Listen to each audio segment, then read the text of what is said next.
रिइंकार्नेशन of to hearts episode 1। ये कहानी है एक ऐसे लड़के की जो एक लोअर मिडिल क्लास का है और बचपन से पैसे को कम और रिश्तों को ज़्यादा अहमियत देता है। वो घर के हालात और टूटे रिश्तों को जोड़ने की कोशिश करता, पर ऐसा हो ना पाया। वो भी बिखरता गया और उसके रिश्ते भी। फिर भी वो अपने परिवार से अलग नहीं हो पाया और अपनी कोशिश और मेहनत से परिवार के साथ देने को अपना फर्ज मानता। अंदर से टूटा हुआ पर बाहर से मजबूत, अंदर से बिखरा मगर बाहर चीजों को समेटने की नाकाम कोशिश करता ही जा रहा था। उसने अभी 10वीं कक्षा पास करके इंटर कॉलेज में दाखिला लिया। अचानक से जिंदगी ने एक ऐसा मोड़ लिया कि ये कहानी संभव हुई। उसके पिता की जॉब चली गई और इससे घर पर बहुत सारी समस्याएं खड़ी हो गई।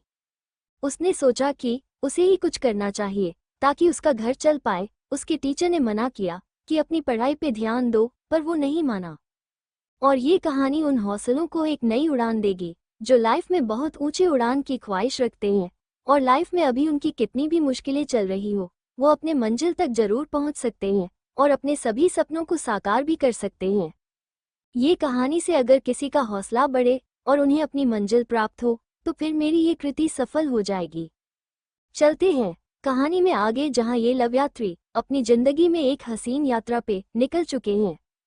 सचिन जरूरत भर पैसे कमाने लगा और सारे पैसे घर भेजने लगा। वो खुश था। शनिवार और रविवार को घर पर होता और बाकी दिन फैक्ट्री का हिसाब किताब देखता। वो इसलिए भी खुश था क्योंकि उस फैक्ट्री से वहां के आसपास के लोगों की भी जीविका चलती थी और वो उनकी परेशानियों को समझता था।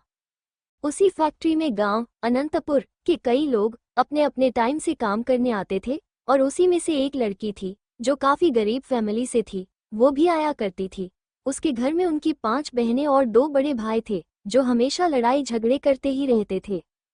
वो लड़की अजीब थी क्योंकि अपने पूरे परिवार में छोटी होते हुए भी वो अपनी जिम्मेदारी अच्छी तरह समझती थी और 10वीं कक्षा में पढ़ते हुए भी वो फैक्ट्री में अपने से बड़ी उम्र के औरतों के साथ काम करने आती थी। और वो अपने घर वालों से एक और मायने में अलग थी क्योंकि वो इतनी खूबसूरत और एक नेक लड़की थी। अभी तक वो एक दूसरे को देख नहीं पाए थे, ऐसा लड़के को लगता था, क्योंकि वो लड़का अपने काम में ही व्यस्त रहा करता था। उसे डायरी और कलम से फुर्सत ही नहीं मिलती थी कि वो इसके अलावा कुछ और चीज पर ध्यान दे सके। उस फैक्ट्री का मालिक उसे कहता, भाई सचिन, कभी तो नजर उठा के देख, तेरे अगल बगल कौन लोग हैं। यहाँ सब तेरे बारे में पूछते हैं, कहते हैं इस गांव में कौन ये लड़का आया है। अब तो तू भी इस गांव का एक अहम हिस्सा बन चुका है, बात कर जान पहचान बढ़ा। लेकिन लड़का तो सिर्फ अपने हिसाब किताब में ही बिजी रहता।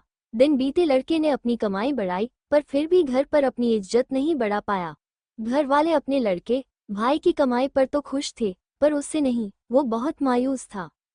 पर उसके बॉस से उसकी अच्छी दोस्ती हो चुकी थी और अब वो उन्हें भैया कहकर संबोधित करता था और वो उसे अपना दोस्त जैसे और छोटे भाई की तरह मानता। और सचिन अब उन्हीं के घर पर खाना खाता और थोड़ी दूर उसी फैक्ट्री में सोता और अपनी पढ़ाई करता और फुर्सत मिलने पर बॉस के साथ गांव की सैर पर निकल जाता। नदी, तालाब, पेड़ पौधे, इस प्राकृतिक सौंदर्य में वो अपने सारे दुख दर्द भूल चुका था। पर शायद ही कभी कभी बॉस की बड़ी जिद करने पर वो बाहर जाता था और वो सिर्फ अपने पंख फैलाकर उड़ना चाहता था, पर अब भी वो शांत और अपने काम में डूबा हुआ ही रहता था। अब आगे उस लड़के की जिंदगी में कुछ खास होने वाला था, पर इन सब की उसे भान भी नहीं थी। देखते हैं अब उसकी जिंदगी में सब कुछ कैसे बदलने वाली थी। वहीं आरती के बारे में तो मैंने आपसे बात की ही थी, क्योंकि वो भी इस कहानी की एक अहम हिस्सा है, या यूं कहें बराबर की जोड़ीदार। ग्रेट, मजा आने वाला है क्योंकि ये गांव में वो बचपन से ही रही है। मगर वहीं सचिन, वो तो नया है इस गांव में। और वहीं उसका बॉस, वो भी शुरू से इसी गांव में पला बड़ा है, जो सचिन और आरती से कम 10 साल बड़ा है और इसीलिए समझदार भी है और वो नेक इंसान भी है। मैं ऐसा क्यों बोल रहा हूँ?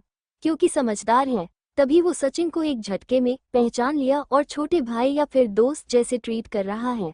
वो नेक है, ये तो उसके काम बताएंगे और ये आप खुद जज कर लीजिएगा। और हाँ, उसकी अभी शादी नहीं हुई है।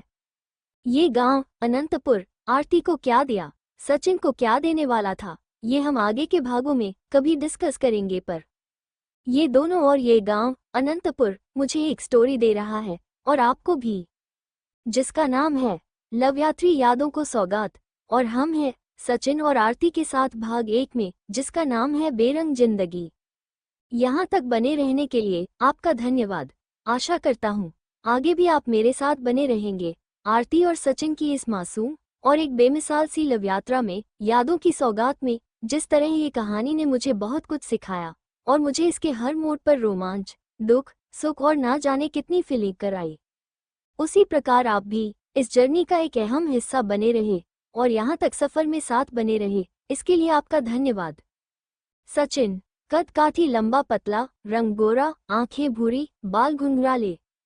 आरती, कद काठी से लंबी, पतली, रंग गोरा, आंखें काली, बाल सिल्की सुनहरे।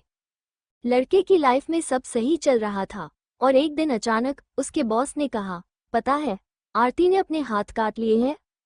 लड़के ने कहा, आरती ये कौन है? बॉस ने कहा, तुम हिसाब तो सबका लिखते हो और तुम्हारे सामने सभी काम करती हैं, पर तुम देखते किसी को भी नहीं, तो तुम पहचानोगे कैसे? उधर देखो, वो है आरती। पर्दे के पीछे एक छोटी सी मासूम सी लड़की सर झुकाए अपना काम कर रही थी। उसके बाएं हाथ में पट्टी बंधी हुई थी। लड़के ने देखा और फिर काम में लग गया और बोला, कौन से क्लास में पढ़ती है भैया? बॉस ने कहा, 10th में है। लड़के ने कहा, कैसे कटा उसका हाथ? बॉस ने कहा, पता नहीं। लड़का फिर से अपने काम में व्यस्त हो गया। लड़का उसी समय से उस लड़की के बारे में सोचता रहता है कि आखिर उसकी क्या वजह होगी हाथ काटने की। उसे ये बिल्कुल भी खबर नहीं थी कि उसकी वजह वो खुद है। रात हुई। लड़के ने खाने के समय भी अपने बॉस से पूछा, लड़की का हाथ कैसे कटा भैया? बॉस ने जवाब दिया, नहीं पता सचिन। सचिन वहीं थोड़ी दूर पर फैक्ट्री में चला जाता है और पढ़ते पढ़ते आरती के बारे में सोचता रहता है। सचिन अपने घर वालों के बाद पहली बार किसी दूसरे के बारे में इतनी फिक्र कर रहा था। घर वालों से तो बदले में कोई रिस्पॉन्स नहीं मिला कभी भी उसे, पर क्या यहाँ उसे कुछ और ही साथ मिलने वाला था? ये तो आगे समय के गर्भ में ही सारी बातें छिपी हुई थी। वो 1 बजे के आसपास सो गया, अगली सुबह से अनजान होकर। अगली सुबह सचिन जब उठा, हमेशा की तरह वो फ्रेश होकर पूजा पाठ करके चाय बनाकर पीता और फिर सुबह के 7 बजे वो कुछ देर पढ़ाई करके नाश्ते के लिए बॉस के घर जाता और फिर 10 बजे फैक्ट्री का काम शुरू हो जाता। यही उसकी डेली रूटीन होती थी। पर आज पढ़ते वक्त साफ सफाई के लिए रोज की तरह एक दीदी आई हुई थी। उन्होंने बोला, सर बाहर कोई मिलने आए हैं आपसे। सचिन थोड़ा चकित हुआ क्योंकि वो किसी से बात तो करता ही नहीं था और उसमें भी कोई लड़की। वो उठा और बाहर निकल कर देखा तो एक लड़की जो करीब 20-21 के करीब उम्र की होगी, वो थोड़ी गुस्से और परेशानी के मूड में थी। सचिन थोड़ा डरते हुए बोला, जी भैया तो 10 बजे आएंगे। लड़की ने कहा, मुझे आपसे ही बात करनी है। सचिन को कुछ पता नहीं था। उसने सोचा शायद किसी को काम पे रखवाना होगा। उसने कहा, बोलिए क्या बात है? वो लड़की ने कहा, आरती मेरी भतीजी है। मैं यहाँ नहीं रहती हूँ, मैं बाहर जॉब करती हूँ और छुट्टी में मैं यहाँ 2 दिन पहले आई हूँ। सचिन शायद अगर अपने बॉस से उसका नाम नहीं सुनता तो अभी उसे पता भी नहीं चलता कि वो लड़की किसके बारे में बोल रही थी। पर सचिन को ये नहीं समझ में आ रही थी बात की वो लड़की आरती के बारे में उसे क्यों बोल रही है। सचिन ने कहा, क्या हुआ है? आप जो बोलना है साफ साफ बोलिए। लड़की ने कहा, क्यों, आप नहीं जानते? सचिन हैरान हुआ और बोला, देखिए मुझे पता चला कि कोई आरती है जिसका हाथ कट गया। ये कल ही भैया ने बताया। लड़की ने कहा, शुक्र है, आपको कम से कम नाम तो पता है। वो भी आपको कल उसका नाम पता चला? सचिन ने कहा, जी। उसने कहा, हाथ कटा नहीं, उसने खुद काट लिया। सचिन ये बात सुनकर हैरान हुआ और बोला, खुद से खुद का हाथ? लड़की ने कहा, जी खुद से, वो भी आपके लिए। सचिन फिर और हैरान हुआ। उसे झटके पे झटके लगे जा रहे थे ये सब बातें सुनकर। सचिन ने कहा, जी मैं तो उसे जानता भी नहीं, कल तो मैंने उसे देखा पहली बार। आरती की बुआ ने कहा, देखिए मुझे नहीं पता कि आप जानते हो या नहीं, पर मैं इतना जरूर जानती हूँ कि वो बहुत अच्छी लड़की है। मेरे घर में अगर कोई है जिसे मैं बहुत मानती हूँ, वो है आरती। कृपया उसको समझाइए और मामले को शॉर्ट आउट कीजिए। सचिन ने कहा, पर यह कैसे हो सकता है? उसने तो मुझे कभी देखा भी नहीं, बात भी नहीं की, तो फिर आप मुझे क्यों? आरती की बुआ ने कहा, वो कभी बात नहीं की होगी, वो कभी किसी लड़के से बात नहीं करती, उसे सिर्फ अपनी पढ़ाई और काम से मतलब है, पर हो सकता है वो आपको देखती हो और आपने ध्यान नहीं दिया। सचिन बोला, ठीक है, पर आप इतना पक्का कैसे हैं? हो सकता है आपको कुछ कंफ्यूजन हो। उसने कहा, एक बार आप उससे बात करिए, उसका हाथ देखिए, फिर आपका भी कंफ्यूजन दूर हो जाएगा। सचिन ये सुनकर हैरान हुआ, उसे कुछ समझ नहीं आया। फिर आरती की बुआ ने कहा, मैं आज उसे टाइम से आधे घंटे पहले ही भेज दूंगी। आप खुद ही उससे बात कर लीजिए और कुछ ऐसा कीजिए कि फिर कभी वो अपने आप को नुकसान न पहुंचा सके। बस मुझे उसे खुश देखना है।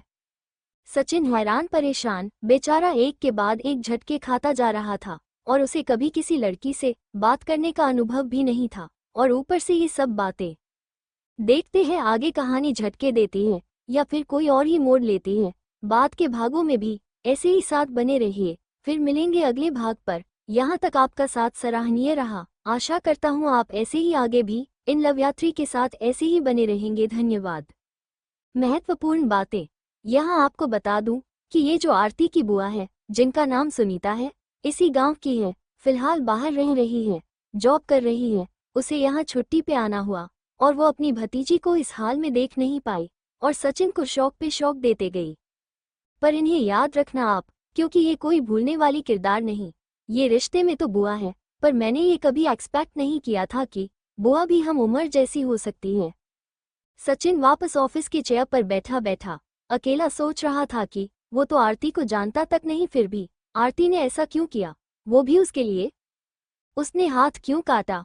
और ऐसा करने से पहले एक बार वो कम से कम बात करती मुझसे। बिना कुछ बोले उसने ऐसा क्यों किया? और हो सकता है कि उसने किसी और वजह से ऐसा किया हो। वो यही सब बातों से काफी परेशान और हैरान सोचता जा रहा था और उसकी बुआ के गुस्से वाली नज़र से थोड़ा डरा हुआ भी महसूस कर रहा था। सोचते सोचते अचानक से उसकी नज़र घड़ी पर पड़ी। वो हड़बड़ा कर उठा क्योंकि सुबह के 9 बज चुके थे। उसे नाश्ता करने जाना था। फिर क्या? वो ऑफिस में ताला लगाकर अपने बॉस के घर जाते वक्त भी सोच रहा था कि ये सारी बातें वो अपने बॉस, जिसे वो भैया कहा करता था, उन्हें बताए या फिर नहीं। उसने डिसाइड किया वो ये बातें जरूर बताएगा, क्योंकि उसके बॉस उस पर बहुत विश्वास करते थे और एक दोस्त की तरह ही उसके साथ पेश आते थे। सचिन अपने बॉस के घर पहुंचता है और उनकी माँ और फैमिली के बीच वो ऐसे समय का इंतजार करता है जब वो अपने बॉस को वो बात बताए। और जब दोनों नाश्ता कर रहे होते हैं, तब सचिन धीरे से अपने बॉस को कहता है, भैया पता है वो आई थी। उसके बॉस ने कहा, वो कौन? सचिन ने कहा, वही आरती की बुआ। बॉस ने कहा, हम ममम, आरती की बुआ तो बाहर रहती है, वो यहाँ कैसे और क्यों और क्या बोली? सचिन ने जवाब दिया, मुझसे बात करने, और मुझे तो लगा कि मुझ पे गुस्सा निकालने। बॉस ने कहा, वो तुमसे क्यों बात करेगी, और तुम तो उसे जानते भी नहीं। सचिन ने कहा, भैया वो आरती की बात कर रही थी, और ये भी कि उसने मेरे वजह से हाथ काटी। बॉस हंसा और बोला, ओहो, क्या बात है सचिन? सचिन ने कहा, भैया मैंने सोचा आप मुझे इस परेशानी से बाहर निकालोगे, पर आप तो। बॉस ने कहा, अरे डरो नहीं, बात कर लेना, सब सॉल्व हो जाएगा। सचिन फिर से अकेला पड़ गया। उसे अपने बॉस से कोई हेल्प नहीं मिली, क्योंकि वो अपने बॉस के जितना मैच्योर नहीं था, और ना ही उसके एज में उसे ये समझ आ रहा था कि अब वो करे तो क्या करे। वो नाश्ता करके वहां से निकला और फिर अपने ऑफिस पहुंचा। चेयर पे बैठे बैठे सोचने लगा, और कुछ ही देर बाद उसे दरवाजे पर किसी के आने की आहट महसूस हुई। वो कोई और नहीं आरती ही थी, अकेली और डरी हुई, नजर नीची, सुनहरे बाल, चेहरे का रंग गोरा और दुबली पतली सी, कद से लंबी, और हाथ में 2 बुक और एक कागज का टुकड़ा लिए हुए और डर से कांपती हुई वो सचिन के सामने खड़ी थी। अब सचिन थोड़ा कंफर्ट फील कर रहा था, क्योंकि आरती की बुआ वो बिना झिझके और गुस्से में बात कर रही थी। वही आरती डरी सहमी हुई, इसीलिए सचिन ने कहा, अंदर आ जाओ।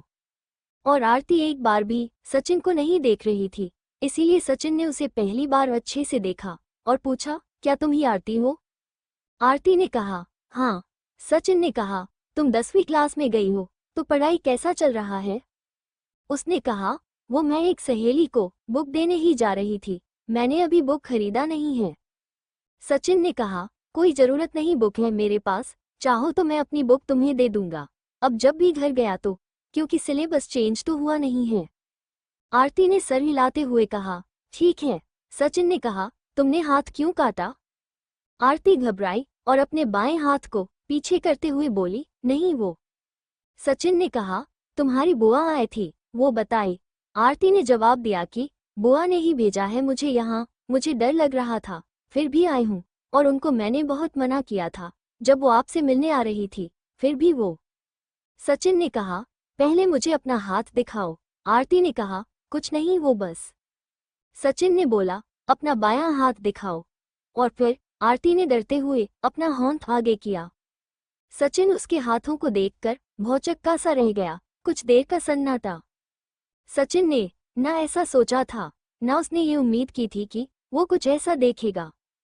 उसके होंठ पर ठीक कलाई के नीचे बाएं होंठ पर कटे का निशान था और उसकी कलाई पर गौर से देखने पर साफ साफ अक्षरों में सचिन का नाम लिखा हुआ था। सचिन हैरान होकर कुछ देर तक देखता रहा और फिर उसने बोला, क्यों ऐसा किया तुमने? तो फिर आरती ने कहा, ऐसे ही, और अभी तक एक बार भी आरती ने सर उठाकर सचिन को देखा भी नहीं। सचिन को दुख हुआ उसके इस हरकत पर और उसने गुस्से से कहा कि ये वक्त है अपने करियर पर ध्यान देने का, अच्छे से पढ़ाई करने का, ना कि ये सब हरकतें करने का। पढ़ाई पे ध्यान दो और अपने घर वालों का ध्यान रखो और अपना भी। ऐसा कुछ मत करो जिससे सबको दुख हो। वो उसे डांट भी रहा था, समझा भी रहा था, पर वो उसे और उसकी फीलिंग को नहीं समझ पा रहा था। ये थी उन लोगों की पहली मुलाकात जहां दोनों थोड़े मासूम और थोड़े समझदार और थोड़े नासमझ भी प्रतीत हो रहे थे और अपनी अपनी परेशानियों में उलझे हुए भी। पर वहीं आरती अपने प्यार का दिया जलाए हुए सचिन की डांट को भी सचिन का साथ मानकर सुने जा रही थी। वहीं सचिन उसके प्यार को समझने और अपनी तरफ से थोड़ा भी प्यार दिखाने को तैयार तो छोड़ो, उसे डांटकर दुनियादारी और सही गलत की नसीहत देता जा रहा था। सचिन और आरती दोनों पहली बार बात करके अपने अपने फीलिंग के साथ बैक टू नॉर्मल लाइफ, पर ऐसा सिर्फ सचिन को लगता था, क्योंकि आरती और मुझे मतलब कि लिखने वाले को ऐसा नहीं लग रहा था। क्योंकि जब प्यार होता है तब कुछ भी नॉर्मल नहीं रह जाता और आरती के लाइफ में पहले जैसी कोई भी बात नहीं रह गई थी। उसका कोई भी काम जो वो करती, पर उसका दिल और दिमाग सिर्फ सचिन पर ही लगा रहता था, जैसे कि वो एक अलग ही दुनिया में जी रही थी। वो चाहकर भी सचिन की डांट को सीरियसली लेना चाहती, पर ऐसा हो नहीं रहा था। उसकी यादों में मंद मंद मुस्काती और खोई रहती, जैसे उसको दिन दुनिया का कोई होश ही ना हो। उधर सचिन अपने काम में फिर से व्यस्त हो गया, पर उसे आरती के लिए किताबें लाने की याद जरूर रही। इधर मैं जो जानता हूँ कि आरती और सचिन अभी मैच्योर नहीं, अनुभवहीन है इस वक्त तक, और इसीलिए मैं भी अभी तक उसी मासूमियत और सच्चाई से उनकी कहानी आप लोगों के सामने प्रस्तुत करता जा रहा हूँ। क्योंकि अगर मैं अपने तरफ से कुछ भी वक्त से पहले या वक्त के बाद कहानी में डाल दूं, तो ये उनके कैरेक्टर साथ आरती और सचिन नाइंसाफी होगी। यहाँ तक बने रहने के लिए आपका दिल से शुक्रिया। चलिए देखते देखते अब इनके दिलों की मिलने की बारी भी आ गई। इस बीच सचिन अपने घर होकर आता है। आरती की तरह उसके मन में हलचल तो नहीं, प्यार भी नहीं है, पर उसकी किताबों को लाना नहीं भूलता है। सचिन का बॉस रमन आता है और सचिन से पूछता है, सचिन ये किताबें वो भी 10वीं की? सचिन जवाब देता है, वो भैया ये आरती के लिए है। रमन बॉस कहता है, आरती। सचिन सारी कहानी बताता है और फिर कहता है कि वो जब भी आपको मिले उसे दे दीजिएगा। रमन बॉस क्यों? वो तो आती ही है, तुम खुद उसे दे देना। सचिन कहता है, नहीं भैया, अगर आप दे दोगे तो ज्यादा अच्छा होगा। रमन बॉस ओके बाबा, मैं ही दे दूंगा, पर तुम्हें ऐसा नहीं लगता कि तुम कुछ ज्यादा ही रूड हो रहे हो उसके साथ? सचिन नहीं, मुझे नहीं लगता, यही उसके लिए सही होगा। रमन बॉस ठीक है, पर तुम जो उसके लिए अच्छा सोच रहे हो, पर अगर उसे सच में तुमसे प्यार हो तो? सचिन मैं नहीं मानता, ये उम्र अपना करियर बनाने का है। सचिन अब भी पत्थर दिल बना फिर रहा और उधर आरती परेशान है, एक झलक भी सचिन की मिल जाए। जब रमन बॉस किताबें देता है तो आरती पूछती है कि उन्होंने दिया है? रमन बॉस मुस्कुराते हुए कहता है, सचिन ने ही दिया है। रमन बॉस मैच्योर इंसान है, उसे पता है। आरती की हाव भाव देख वो सारी बातें समझ जाता है, पर वही सचिन को कुछ समझ अब तक नहीं आता। पर ये सचिन का हाल बदलने का वक्त भी आ चुका था जहां वो आरती के फीलिंग को समझे और उसे भी वो फीलिंग हो जो फीलिंग से आरती गुजर रही थी। और ये करने के लिए जो ऊपर वाले ने कहीं ना कहीं कहानी रच रखी थी, सामने आता है रमन दी बॉस। बने रहिए इस कहानी में मेरे साथ। रमन बॉस सचिन से कहता है, किताबें तो दे दिया तुमने, अब दिल कब दोगे? सचिन हंसता हुआ कहता है, अरे भैया आप भी ना। रमन बॉस, अरे कभी कभी काम से फुर्सत निकाल कर देख भी लिया करो। सचिन ऊपर से तो कुछ नहीं, पर अब कहीं ना कहीं दिल से आरती के बारे में सोचने लगा था। रमन बॉस जबरदस्ती अगले दिन उसे हॉन्थ पकड़कर ले जाता है, जहां से थोड़ी दूर पर बैठे हुए आरती बुनाई का काम कर रही होती है और उसके साथ और भी लड़कियां और औरतें काम कर रही होती हैं और आपस में बातें भी कर रही होती हैं। रमन बॉस, अरे सिर्फ हिसाब किताब नहीं, तुम्हें कारीगरों का काम भी और साथ में कारीगरों को भी देखना चाहिए। मुस्कुराते हुए तभी आरती अचानक से पर्दे के पास खड़े सचिन को देखती है और हंसना और बातें करना भूलकर सचिन को ही निहारने लगती है। सचिन भी उसे देखकर अंदर ही अंदर खुश होता है, पर आरती को अपनी ओर देखते हुए देखकर थोड़ा सहम सा जाता है, क्योंकि पहली बार आरती ने सचिन के सामने, वरना उसके सामने ऐसे नजर भी नहीं उठाती है। पर आज अपनी सहेलियों के साथ होने के कारण उसको हिम्मत होती है और वो जी भरकर सचिन को देखती है और उसका प्यार और भी गहरा हो रहा था। और वही सचिन भी कुछ अच्छा ही फील कर रहा था, उसे भी ये सब अच्छा लगा और कहीं न कहीं अब वो भी आरती से थोड़ा कम, पर उसी जैसे अनुभव को थोड़ा ही सही फील कर रहा था। सचिन तुरंत वहां से निकल जाता है और ऑफिस की चेयर पर बैठ जाता है, पर वो वापस आरती की नज़रों से दूर तो चला आता है, पर अपना दिल दिमाग वहीं उसी के पास छोड़ आता है, क्योंकि उसके बाद उसे भी काम पर फोकस करना मुश्किल हो रहा था। हर पल अब वो आरती को ही याद करता जा रहा था। दोस्तों यही होता है, लाख कोशिशों के बाद भी सचिन बच नहीं पाता, क्योंकि ये प्यार तो सच्चा और कुदरत का रचा था।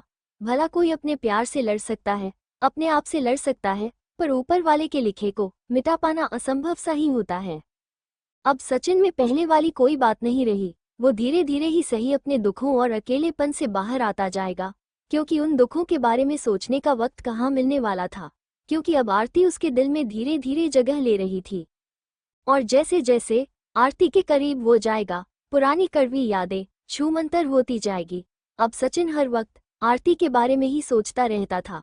भूख, प्यास, काम और पढ़ाई सब कुछ भुलाकर हर वक्त अब वो आरती के बारे में ही सोचता था। रमन बॉस से भी उसी की बातें किया करता था और आरती को देखने का कोई मौका छोड़ता नहीं, पर अब भी वो आरती से थोड़ा कम ही अपनी भावनाओं को जाहिर करता था।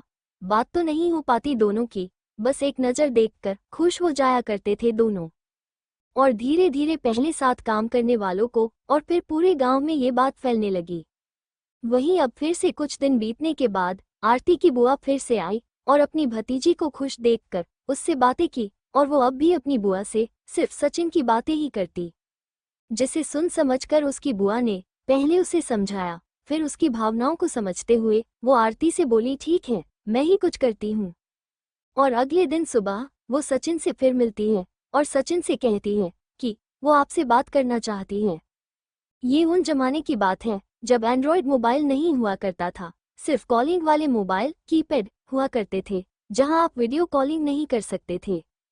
आरती की बुआ ने सचिन को एक मोबाइल नंबर दिया और कहा, इस पर जब फुर्सत हो कॉल कीजिएगा। इतना बोलकर वो चली गई। सचिन ने नंबर लिया और कुछ सोचने लगा। वो यही सोच रहा था कि वो क्या बात करेगा और आरती से क्या कहेगा। फिर रात हुई, वो जब खाना खाने रमन बॉस के घर गया तो वो नंबर वाली बात अपने बॉस को बताया। उसका बॉस रमन सुनकर खुश हुआ और बोला, चलो अच्छा है, बेचारी आरती कब से तुमसे बात करना चाह रही थी, पर तुमको तो कोई फर्क ही नहीं पड़ रहा था। फाइनली रात का भोजन करके वो वापस ऑफिस में आता है और वो नंबर पर कॉल लगाता है। गर्मी का दिन था, कॉल कोई लड़की उठाती है और वो कहती है, मैं आरती की बुआ बोल रही हूँ, आप सचिन हो? सचिन कहता है, हाँ, क्या आरती से बात हो सकती है मेरी? उसकी बुआ कहती है कि नहीं, अभी घर में सब जगे हुए हैं, तो अगर 1 घंटे बात करिएगा तो वो बात कर पाएगी। सचिन बोलता है कि मैं 1 घंटे बाद ही कॉल करता हूँ। इतना बोलने के बाद सचिन कॉल कट कर देता है। फिर ठीक 1 घंटे सचिन पढ़ाई करता है, पर उसके मन में यही सारी बातें घूमते रहती हैं कि वो क्या बात करेगा, क्या कहेगा आदि। 1 घंटे बीत चुके थे, रात के 11 बज रहे थे। सचिन घड़ी देखता है और फिर उसी नंबर पर कॉल लगता है। अब की बार आवाज बदली हुई होती है। ये आरती होती है जो कॉल रिसीव करती है। सचिन आवाज से समझ जाता है और कहता है, आरती। उधर से आरती कहती है, हाँ सचिन, कैसी हो? आरती, ठीक हूँ। सचिन, तुम्हारा हाथ जो कट गया था। नहीं नहीं, जो तुमने खुद ब्लेड से काट लिया था। मुस्कुराते हुए आरती, ठीक है, वो थोड़ा सा कटा। सचिन, वो थोड़ी सी काटी थी, तो ज्यादा कितना होता तुम्हारा? क्या जान देती तुम? आरती, नहीं, ठीक हो गया है, पर अभी भी आपका नाम दिखता है। सचिन, ऐसा नहीं करना चाहिए था तुम्हें, ऐसा पागलपन ठीक नहीं। आरती, जाने भी दीजिए, इतना भी कुछ नहीं हुआ। सचिन, तुम्हारा पढ़ाई तो ठीक चल रहा है ना? आरती, हाँ, और आप ठीक है? खाना खा लिए? सचिन, हाँ मैं ठीक हूँ, खाना भी खा लिया। और तुम खा ली? आरती, हाँ। सचिन, क्या खाए, नॉनवेज? आरती, नहीं मैं तो वेजिटेरियन हूँ। ये वही सचिन है जो ऐसे तो बहुत कम बोलता था, पर आज पता नहीं दोनों पहले तो ये सोच में डूबे रहे कि जब बात होगी तो क्या बोलूंगा बोलूंगी सोच रहे थे, और जब बातें शुरू की तो खत्म होने का नाम ही नहीं ले रहे। इसका एक और कारण है क्योंकि दोनों एक दूसरे को देखे बिना बातें कर रहे हैं, इसीलिए शायद इनकी बातें खत्म नहीं हो रही। कोई बात नहीं, जब मैंने ये जिम्मा लिया है कि आपको इनकी पल पल हर पल की कहानी सुनाऊंगा, तो मैं अपनी जिम्मेदारी से पीछे नहीं हटूंगा। और आपकी भी जिम्मेदारी है कि आप मेरे साथ सुनते रहिए सचिन और आरती की ये बातों का सिलसिला। चैप्टर में बने रहें हमारे साथ। सुनते हैं ये कब तक और क्या क्या बातें करते हैं। सचिन, तुम मुझे कैसे जानती हो और बिना बात किए? आरती, जानती तो नहीं, बात भी कभी नहीं किया। सचिन, फिर भी कलाई पर काट कर मेरा नाम लिख ली, और मेरा नाम कैसे पता तुमको? आरती, आपसे कभी बात नहीं की, पर आपको मैंने हमेशा देखा, और आप तो कभी एक बार भी नहीं देखते थे पलटकर, अपने काम में हमेशा व्यस्त रहा करते थे। और यही आदत जो मुझे बुरी भी लगती थी कि आप नहीं देखते हो, और यही आदत आपकी मन में विश्वास भी लाता था कि आप अच्छे हो। और रहा सवाल नाम का, तो पूरे गांव में सभी आपको जानते हैं। सचिन, अच्छा जी, बस देखकर इतना कुछ कर ली, बिना जाने बिना बात किए। वाह लड़की। आरती, मुस्कुराते हुए बोली, हाँ। सचिन, तो ये बताओ, मैं सही इंसान हूँ या नहीं बिना जाने तुम? आरती, आपके बारे में तो पूरा गांव ही बोलता है। सचिन, क्या बोलता है पूरा गांव? आरती, यही कि आप अच्छे हो। कलम की इंक खत्म हो गई, लेकिन इनकी बातें, उफ, कोई बात नहीं, मैं दूसरी कलम लाता हूँ। बस आप साथ बने रहें, बातें अभी बाकी है मेरे दोस्त, और कहानी भी। सचिन, ऐसे किसी की बातों का भरोसा नहीं करते। अच्छा जाने दो ये बातें, ये बताओ कि जब तुम मुझसे मिली थी तो मुझे एक बार भी देखी नहीं। क्या मैंने कभी पहले तुम्हें देखा नहीं? इसी बात का बदला ले रही थी क्या तुम? आरती, मुस्कुराते हुए बोली, नहीं मैं डरी हुई थी। सचिन, अभी तो तुमने बोला कि तुम और तुम्हारे सभी गांव वाले मुझे अच्छा ही मानते हैं, फिर डरी हुई क्यों? आरती, पता नहीं, आपके सामने आते ही क्या हो गया था। अभी तो आपसे डर नहीं लग रहा, पर उस वक्त लग रहा था। सचिन, सच पूछो तो डर तो मुझे भी लग रहा था, पर तुम मुझे देख नहीं रही थी, तो मैं बोल पा रहा था। आरती, आप तो अभी पढ़ाई करते हो, और साथ में काम भी। आप सिर्फ पढ़ाई क्यों नहीं करते? पढ़ाई पूरा करने के बाद कोई अच्छा जॉब कर लेते। सचिन, जैसे तुम पढ़ाई के साथ साथ काम भी कर रही हो, वैसे ही मैं भी। घर में कुछ है ऐसी प्रॉब्लम जिसके लिए मुझे भी काम करनी पड़ रही है। ये वही सचिन है जिसको मैं भी ये समझ रहा था कि ये क्या बात करेगा, कभी ना बोलने वाला आज अपने वार्ता कौशल से मुझे भी दंग कर रहा है। यही कहा जाता है, वक्त हर कुछ सिखा जाता है, पर इतना।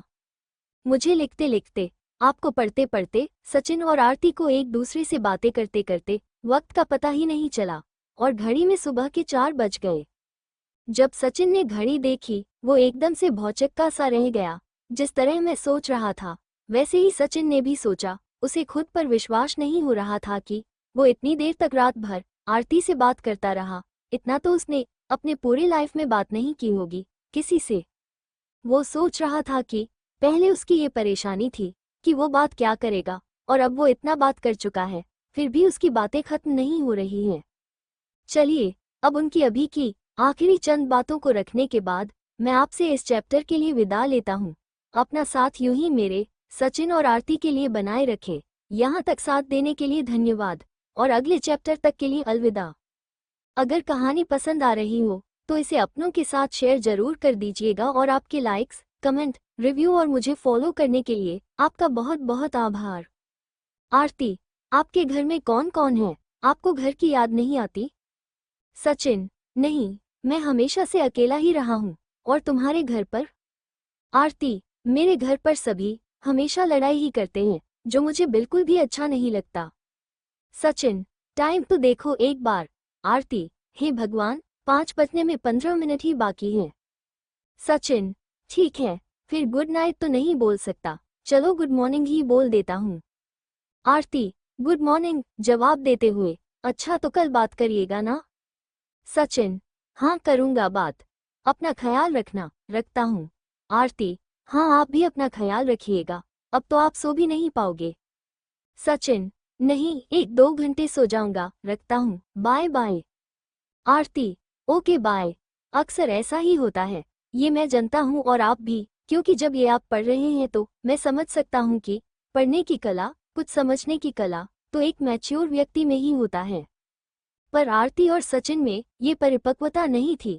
वो दोनों भोले और मासूम थे, अभी भी है, पर वक्त की मार और हालात धीरे धीरे सब कुछ सिखा देती हैं और आरती और सचिन भी धीरे धीरे अपने जीवन में मैच्योर होते जा रहे हैं। अगर वो ऑलरेडी मैच्योर होते तो बहुत सारी कहानियां बना ही नहीं पाते, क्योंकि एक परिपक्व इंसान बहुत सी चीजों को इग्नोर करता जाता है। जैसे सचिन ने कभी नजर उठाकर भी आरती की तरफ देखा नहीं। जैसे आरती का वो हाथ काट लेना, सचिन का नाम लिखना और फिर दोनों का पूरी रात जागना और बातें करना। यही मासूमियत दोनों को दीवानेपन की डगर तक ले आया। ये आपको और मुझे पता है, पर वो ऐसी हरकतें करके भी अनजान हैं। दोनों अब हर रात एक दूसरे से फोन पर घंटों बातें करने लगे और कब सुबह हो जाती उन्हें पता ही नहीं चलता। ऐसे ही जुनून को दीवानापन कहते हैं, जिसमें कोई भी सीमा नहीं रह जाती, ना समय का ख्याल ही रह जाता है और ना ही दुनिया और घर वालों की फिक्र। और इससे जो सामने बदनामी खड़ी होती है उसका भी भान नहीं रह जाता, बस एक दूसरे में खोते ही चले जाते हैं। और समाज तो बड़े बड़ों को नहीं छोड़ता है, तो इन मासूमों को कैसे बख्श देगा? कभी नहीं। पर ये दीवाने कहाँ ये सब समझने के मूड में हैं। ये तो बहे जा रहे जिधर प्यार की राह बह रही है। रात को प्लानिंग करते और सुबह में एक दूसरे को देखे बिना रह नहीं पाते। सचिन अपने बॉस रमन के साथ निकलता, उधर वो अपनी सहेलियों के साथ, और जब भी मौका मिलता एक दूसरे को देखने निकल जाते। कभी बाजार में तो कभी तालाब की तरफ तो कभी कहीं और, बस एक दीदार के लिए बेचैन रहते। और जब दूर से ही सही एक दूसरे को देख लेते, फिर जाकर ही इन्हें चैन मिलता, लेकिन सिर्फ कुछ देर के लिए, फिर जुगा में लग जाते कि एक दूसरे को फिर कब और कैसे देखे। इन सब में वो इतना मसरूफ हुए कि वो ये भूल गए थे कि कई आंखें ऐसी भी थी जो उन्हें भी देख रही थी, पर उन्हें अभी कोई सुध कहाँ थी। ये सिलसिला यूं ही चलती रही, रात भर बातें करना और दिन में कोई भी मौका जहां वो एक दूसरे को एक बार दूर से ही सही बस देख ले। एक बार आरती की माँ बीमार होती है और उसके घर पर कोई होता नहीं और उसके पास पैसे भी नहीं होती हैं। सचिन को उसकी माँ के बारे में पता होता है। आरती सचिन के बॉस को फोन लगाती है, क्योंकि रमन बॉस भी वही गांव में शुरू से रहता है और आरती भी बचपन से यही रहती है। वो उनसे कहती है, भैया मेरी माँ बीमार है और घर पे कोई है नहीं ले जाने वाला।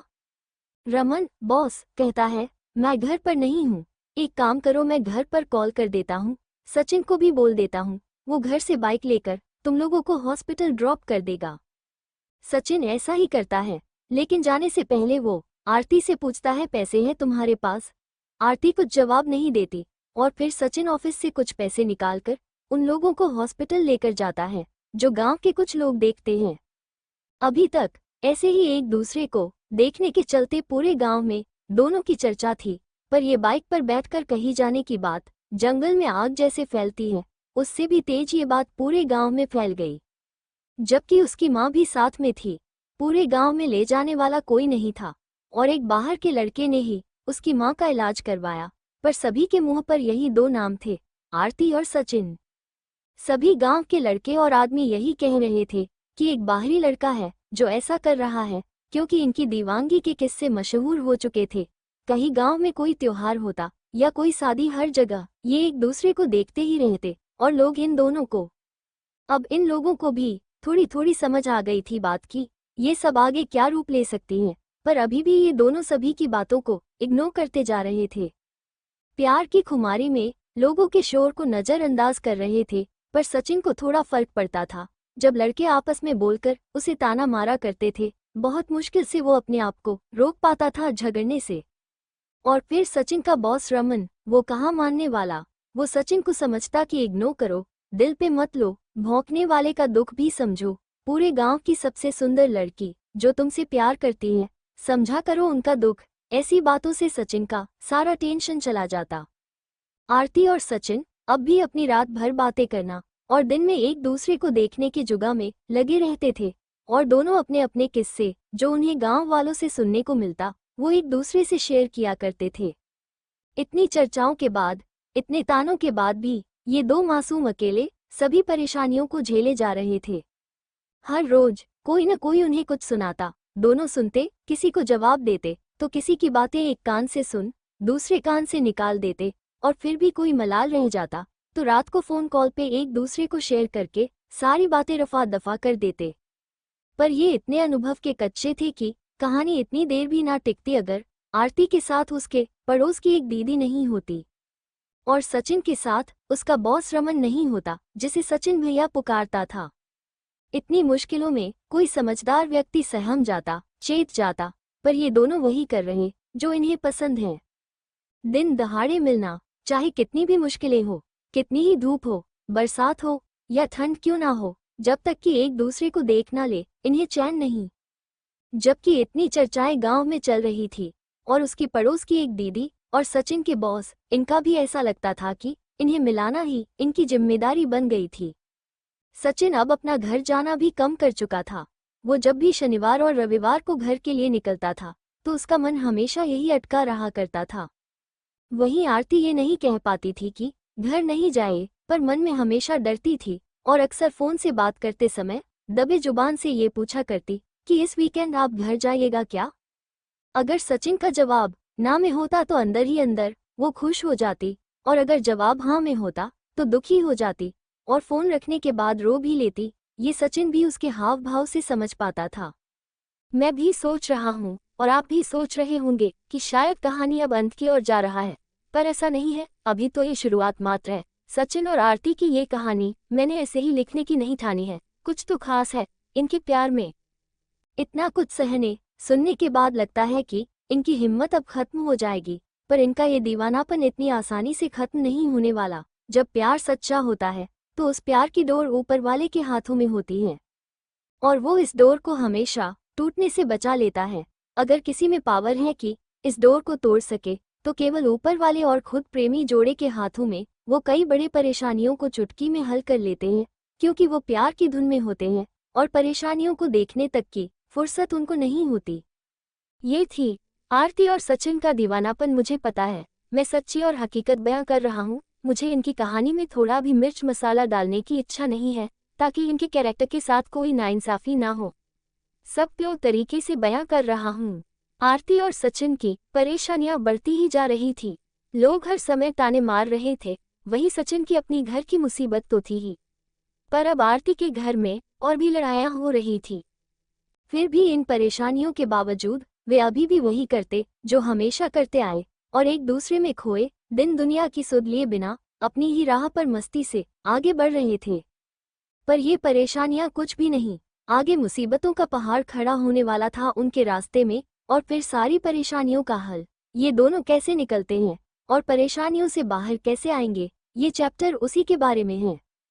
गांव के लड़के लोग पहले तो आरती के बाहर निकलने पर उसे परेशान करने लगे और तरह तरह की बातें, और एक के बाद एक लड़के ने प्रपोजल अपने रखते गए। उनकी सारी बातें वो सचिन को बताती और उनके दिए खत भी सचिन को किसी न किसी तरह से भेजवा दिया करती थी, ताकि सचिन को भी उसकी बातों का विश्वास हो जाए। सचिन एक एक करके सभी लड़कों से बात करता और समझाता जिन्हें वो जानता था। कभी कोई ना समझे तो तरह तरह की बातें कर उसके मन में डर पैदा करने की कोशिश करता, और इसमें वो कामयाब भी हुआ, क्योंकि उसके पास अच्छी बात करने की समझदारी थी। सचिन और आरती को इन सभी बातों से बहुत ही परेशानियों का सामना करना पड़ा, पर कुछ हद तक ये मामला सुलझ गया, क्योंकि लड़के समझ चुके थे कि आरती सचिन के सिवा और किसी की तरफ देखेगी भी नहीं। इधर गांव की कुछ लड़कियों और औरतों को आरती बहुत अच्छे ढंग से उनके ताने का जवाब दिया करती थी, और उनका भी थोड़ा प्रकोप कम हुआ, जो आरती ने भी अच्छे से हैंडल किया। पर अब वहां के लोगों ने आरती के भाई को भड़काना शुरू किया, और उसका भाई तो पहले से ही घर में झगड़े किया ही करता था, वो आरती को डांटने लगा। सचिन और आरती इन बातों से परेशान तो थे ही कि उसका भाई सचिन के पास आता है और कहता है, तुम मेरी बहन का पीछा छोड़ दो वरना तुम्हें जान से मारना मेरे बाएं हाथ का खेल है, मैं पहले भी जेल में रह चुका हूँ। सचिन ने कहा, आपको कुछ गलतफहमी हुई है शायद। इसके बाद उसका भाई वहां से चला जाता है। ये बातें आरती को डराती हैं, क्योंकि वो अपने भाई को अच्छी तरह से जानती है। पर सचिन उसे धादिस देते हुए फोन पर कहता है, कुछ नहीं, सब ठीक हो जाएगा, किसी ने उसे भड़का दिया होगा और वो मेरे पास चला आया होगा, बस इतना ही, तुम टेंशन मत लो। और सच में कुछ दिनों के लिए सब सही चलता है, लेकिन हर रोज कुछ न कुछ उसके भाई को लोग आरती और सचिन के बारे में बोलते थे, और वो घर पर आकर आरती को बहुत भला बुरा सुनाता था।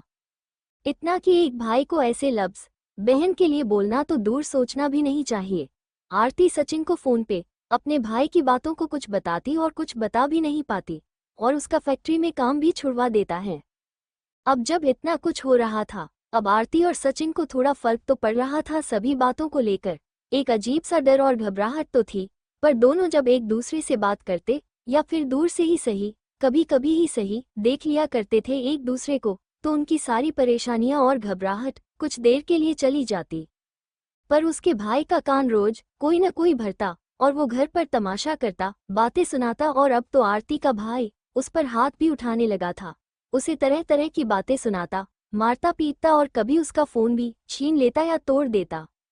अब ये सारी बातें सचिन जब सुनता, उसका दुख बयां नहीं किया जा सकता, क्योंकि सचिन के लिए आरती कोई परी या रानी जैसी थी, जिसके चलते उसे किसी रिश्ते और प्यार का एक मीठा अनुभव हुआ था, जो उसके खाली सी जिंदगी को भर रही थी। उसकी बेरंग जिंदगी में आरती ने रंग भरा था। उसको अपने पूरे जीवन में जो प्यार नहीं मिला, वो उसे आरती की वजह से मिल रहा था, और ऐसी आरती को जब मार और गाली खुद सचिन की वजह से ही झेलनी पड़ रही थी, तो सचिन का दुख तो जायज ही थी। फोन टूटने की वजह से एक एक सप्ताह तक उनकी बात नहीं हो पाती। किसी तरह उनकी पड़ोस वाली दीदी फोन बनवाती या कुछ जुगाड़ करती तो बात हो पाती, वरना नहीं। और जब फोन नहीं तो एक दूसरे को दूर से देखना भी मुश्किल था, क्योंकि टाइमिंग और जगह मैच नहीं करता। वैसे ही थोड़ी खुशी में और ज्यादा दुख और परेशानियों में सचिन और आरती की जिंदगी चल रही थी, क्योंकि जब वे एक दूसरे को एक दो दिन भी बिना देखे और बिना बात करके रहते, तो वो वक्त जैसे उनके लिए एक दो साल की तरह बीतते थे। थोड़ी खुशी और ज्यादा दुख, ऐसे ही परेशानियों में वे जी रहे थे। अब इन दोनों को पता चला कि प्यार में दुख भी है, और दुख उतना ही ज्यादा, जितना ज्यादा प्यार। इनका दुख अभी कहानी में देखने से उतना नहीं लगता जितना कि उस समय वो झेल रहे थे, क्योंकि उनका प्यार देखते देखते इतना बढ़ चुका था कि वो एक दूसरे के बिना उस समय जी ही नहीं सकते थे। और आज जब वो भी उन हालातों को याद करेंगे, तो वो भी इसे बचपना या पागलपन या कुछ और अपनी समझदारी और अनुभव से कहेंगे। पर मेरा फर्ज है कि उनके हालात और मनस्थिति उस समय जैसे थे वैसा ही सेम टू सेम आपके सामने रखूं। अब कभी कभार फोन पर बातें और कभी दूर से ही सही देख लिया करते थे, लेकिन वो जब भी बाहर एक दूसरे को दूर से ही देखते, कोई न कोई उसके भाई को बता देता, फिर उसका भाई उसे गाली सुनाता और मारता, कभी फोन छीन लेता तो कभी तोड़ देता। उसका भाई शादीशुदा था, शराब भी पीता था, और 10-15 दिनों तक लगातार काम के सिलसिले में बाहर रहता, और जब आता तो 10-15 दिन लगातार घर पर ही रहता था, क्योंकि वो ट्रक ड्राइवर था इसीलिए। पर उसके रात को खाने के बाद सुबह उठने तक आरती थोड़ा चैन की सांस ले पाती थी। सचिन भी परेशान था उसके भाई के कारनामों से और आरती के दुख से भी। रोज रोज के इन झंझट से परेशान होकर सचिन ने ये फैसला लिया कि अब वो बाहर आरती को देखने कभी नहीं जाएगा। ये फैसला सचिन को बहुत दुख देने वाला था, पर वो आरती को ऐसे तकलीफ में नहीं देख सकता था। आरती पहले तो मानी नहीं, पर सचिन के समझाने पर वो मान गई। सचिन का ये फैसला काम किया। आरती पर हो रहा जुल्म अब बंद हुआ, पर वो एक दूसरे को अब कभी देख नहीं पा रहे थे। दुख था दोनों को, कभी एक दूसरे को देखे बिना ना रहने वाले, आज रहना मुश्किल हो रहा था। पर सचिन अब खुश था अपने इस फैसले से, क्योंकि अब आरती पे हो रहे जुल्म अब बंद हो चुके थे और सचिन आरती की आंखों में आंसू नहीं देख सकता था। ऐसे ही रात 11 बजे दोनों बातें करते और सुबह तक बात करते, जब तक कि फोन की बैटरी खत्म ना हो जाए। ऐसे ही कई महीने बीते, सब ठीक ही चल रहा था और दोनों बाहर नहीं दिखते थे तो कोई बातें भी नहीं होती थी।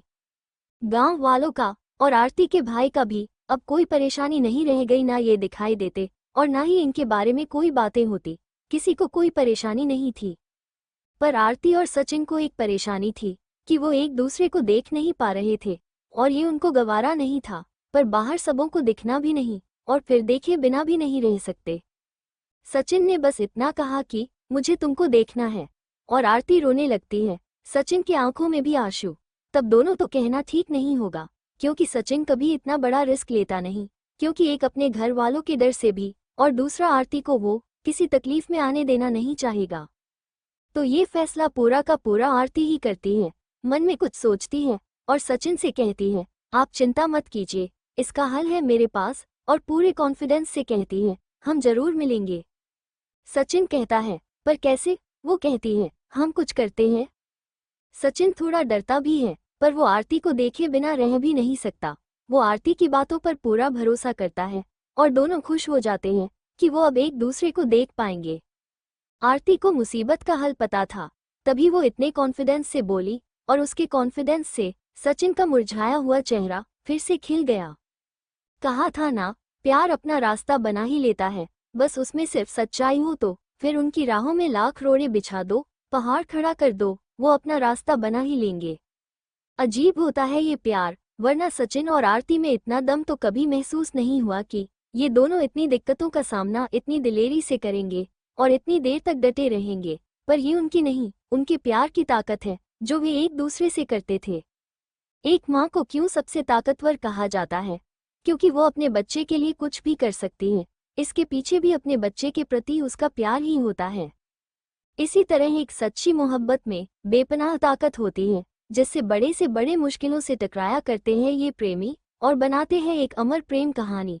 पर यह भी सच है कि जहाँ एक दिन भी दोनों एक दूसरे को देखे बिना नहीं रह सकते थे, वही पिछले कई महीनों से वे एक दूसरे को देख नहीं पा रहे थे। आरती और सचिन का प्यार ऐसे मोड़ पर था, या ये समझिए कि उन दोनों का प्यार अभी चरम सीमा पिक पर था, जहां सोच समझ, डांट मार, बदनामी, लोग क्या कहेंगे, ऐसे होश तो रहता ही नहीं। बस एक दूसरे की खुशी को वो दोनों जानते थे और बस एक दूसरे की खुशी और दुख दोनों के लिए कुछ भी करने को तैयार थे। और आरती ने अपने कहे पर पड़ोस वाली दीदी से बात की और कहा कि आपका मेरे घर से इतना क्लोज रिलेशन है, क्या आप मेरी मदद करेंगे? जिस तरह सचिन के बॉस रमन सचिन को अच्छी तरह से जानते और बहुत मानते भी थे, वैसे ही बचपन से आरती को जानने के कारण वो आरती को भी छोटी बहन की तरह मानती थी, क्योंकि उनको पता था कि वो अपने घर वालों से बिल्कुल अलग हैं, और वो इतना भी समझती थी कि सचिन भी एक नेक और शरीफ लड़का है। फिर क्या था, आरती ने जो उनसे सवाल किया था कि क्या आप मेरी मदद करेगी, उन्होंने ने बोला कोशिश करूंगी, और वो अपने घर पर अकेली अलग बाहर के रूम में सोती थी।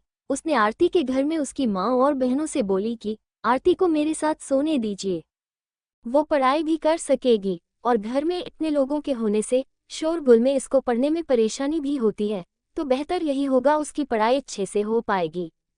वैसे आरती की बड़ी बहन या कभी कभी माँ भी उनके घर में सोती थी, जब कभी आरती के घर में गेस्ट की वजह से जगह कम पड़ती थी तब, और इतने दिनों तक घर से बाहर नहीं निकलने के चलते उसको अब सब फिर से मानने लगे थे। और सभी ने कहा, हाँ बोर्ड का एग्जाम देगी, इस बार अच्छे से पढ़ो, ट्यूशन जाओ और घर पर पढ़ाई करो, और रात इनके घर पर 2-4 घंटे पढ़ाई कर लिया करना। दोनों बहुत खुश थे, पर वो सीरियस फेस बनाए हुए थे। आरती तो अंदर से डांस कर रही थी, महीने से मुरझाए चेहरे पे जैसे किसी ने शबनम की बूंदों से इसके चेहरे को फिर से खिला दिया था। पर वो अपनी भावनाओं को किसी तरह से कंट्रोल किए दोनों शांत थे। आरती और वो पड़ोस वाली दीदी को वहां से अलग होकर अपने भावनाओं का प्रदर्शन करनी थी, क्योंकि जो हुआ वो इतना आसानी से पहले संभव लग नहीं रही थी। वो जानते थे ये कितना मुश्किल था, और अगर थोड़ी भी भनक किसी को लगती तो सब कुछ बिखर सकता था। अब क्या दोनों को एकांत मिला, और फिर उन लोगों ने खुलकर बातें और हंसी ठहाके की, और बातें करते हुए अचानक से आरती को सचिन की याद आई, और उसकी होठों से हंसी जैसे गायब सी हो गई। ये देख पड़ोस की दीदी ने कहा, तुम्हें अचानक क्या हो गया? उसने कहा कि काश मैं उन्हें भी ये बता पाती। पड़ोस की दीदी ने कहा, इसमें क्या, कॉल करके 1 मिनट बात कर लो। आरती ने कहा, नहीं, वो अपने घर गए हुए हैं, एक बार जब वो ये सोमवार को आ जाए फिर रात को उनको बता दूंगी। सब अच्छा चल रहा था। उधर सचिन की इंटर की एग्जाम आ चुकी थी, जो वो फैक्ट्री में आकर यहीं से एग्जाम सेंटर में जाकर देने वाला था। अगले 2 हफ्ते सचिन के एग्जाम में जाने वाले थे। जब आरती को याद आया कि उनका एग्जाम है, तब उसने ये मन बना लिया कि अब वो सचिन से उसके एग्जाम के बाद ही मिलेगी। वो नहीं चाहती थी कि उसका एग्जाम उसकी वजह से खराब हो। सोमवार आ चुका था। सचिन सुबह फैक्ट्री पहुंचता है। कल मंगलवार को उसे एग्जाम देनी है। वो ऑफिस के काम भी देखता है और पढ़ाई भी करता है। उसका बॉस रमन उसे कहता है, अगर तुम चाहो तो मेरे घर पर चले जाओ, मैं यहाँ का काम देख लूंगा।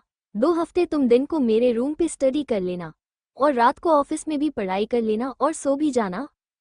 सचिन को किसी को परेशान करना, तकलीफ देना ठीक नहीं लगता। वो मना कर देता है और काम पे लग जाता है। रमन ने कहा, तुम सोचते बहुत हो, कोई बात नहीं, तुम्हारा जो मन करे वही करो। दिन भर वो ऑफिस के कामों में व्यस्त रहता है और साथ साथ अपनी पढ़ाई भी करता है। शाम होती है। सचिन अपने लिए चाय बनाता है और आरती के बारे में कुछ देर सोचता है, उसे मिस करता है। फिर सचिन अपनी पढ़ाई में व्यस्त हो जाता है। सचिन की नज़र घड़ी पे पड़ती है। रात के 9 बज चुके थे। अब वो रात का भोजन करने अपने बॉस के घर जाता है। वहाँ थोड़ी बातचीत करने से थोड़ा फ्रेश महसूस करता है और खाना खाकर ऑफिस की ओर चला जाता है। रास्ते में वो आरती के बारे में सोचता है, और उसने कई दिनों से उसे देखा भी नहीं, और पिछले 3-4 दिनों से उसकी बात भी आरती से नहीं हुई थी, क्योंकि वो शुक्रवार शाम को अपने घर गया था और आज सोमवार रात 9 बज रहे थे। इसीलिए उसे आरती की सलामती की चिंता हो रही थी, जो कि लाजमी ही थी। ऑफिस आने के बाद वो अपनी किताबों में लग जाता है, क्योंकि अगले दिन ही उसकी परीक्षा होने वाली थी। ठीक 11 बज रहे थे। सचिन ने किताबों को समेटा और जाकर बिस्तर पर लेट गया। वो काफी थक चुका था। उसे सुबह उठकर पढ़ना भी था, क्योंकि अभी उसका पढ़ने का मन बिल्कुल भी नहीं था। बस वो आरती के कॉल का वेट ही कर रहा था। तभी आरती का कॉल आता है। सचिन तुरंत कॉल रिसीव करता है और कहता है, कैसी हो तुम? आरती, ठीक हूँ। और आप कैसे हैं? सचिन थकावट से भरी आवाज में कहता है, मैं भी ठीक हूँ। आरती, लगता तो नहीं है आपकी आवाज से। सचिन, कुछ नहीं, बस थोड़ा थका थका सा लग रहा है। आरती, कल तो आपका एग्जाम भी है ना?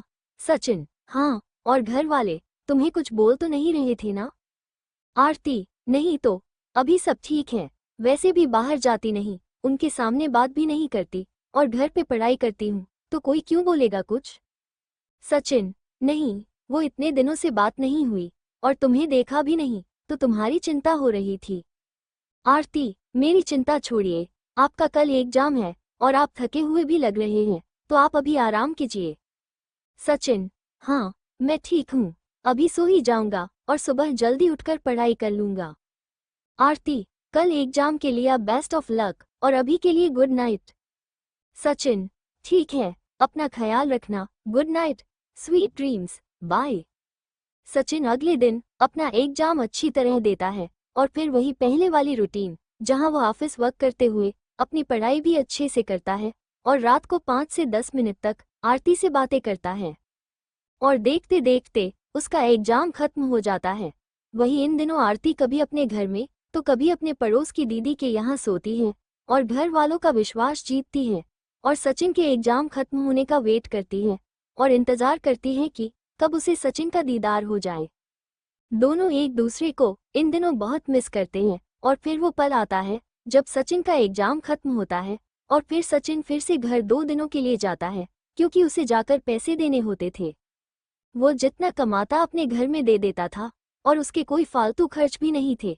या यूं कहीं अपनी पूरी कमाई अपनी पढ़ाई के खर्चों के अलावा वो किसी भी तरह के नशे से हमेशा दूर ही रहता था। अकेला था, थोड़ा डिप्रेस भी रहता था, पर फिर भी तभी तो इस कहानी का हीरो बना, मुख्य किरदार बना।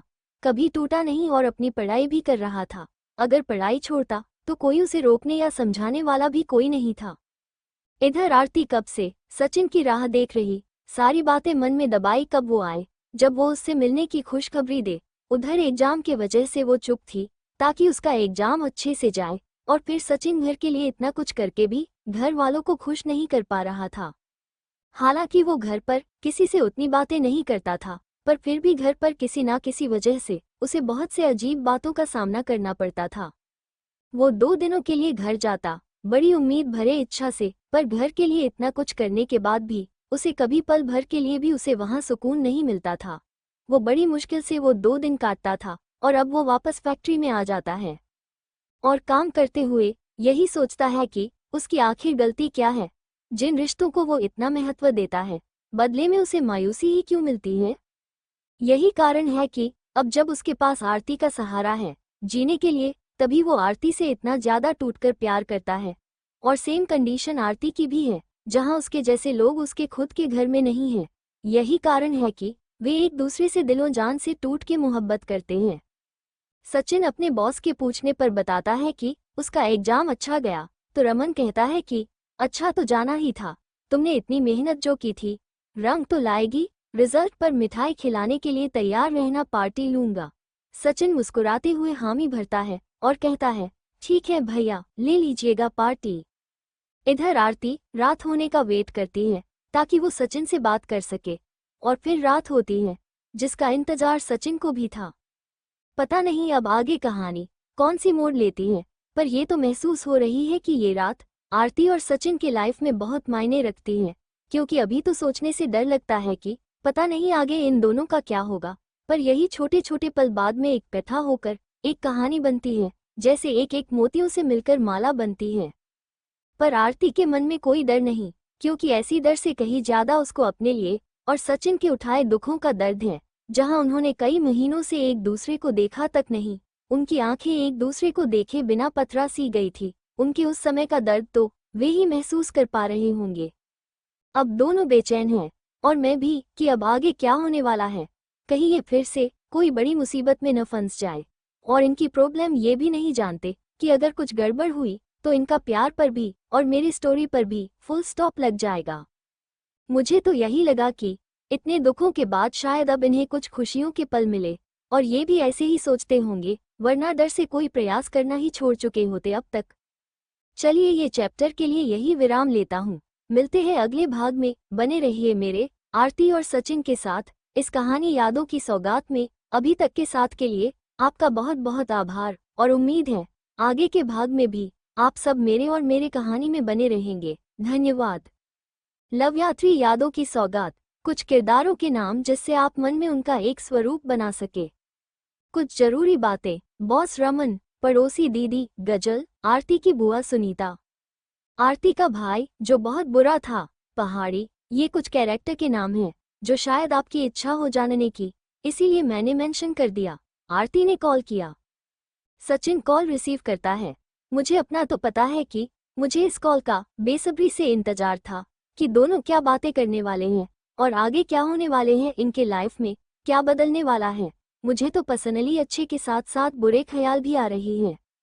वही आरती और सचिन के मन में क्या चल रही है ये भी पता नहीं है, पर आप रीडर के मन पर इसकी क्या और कैसी तस्वीर, कैसी भावनाएं हैं ये भी पता नहीं। हो सके तो इस फीलिंग को मेरे साथ जरूर शेयर करिएगा। किसी घटना के होने पर या जब होने वाला होता है तब अलग अलग इंसान उसे अलग तरीके से लेते हैं या सोचते हैं। चलिए ये सब बातें छोड़ते हैं और सुनते हैं ये क्या बातें करते हैं। सचिन, फाइनली तुमसे अच्छे से बात हो पा रही है।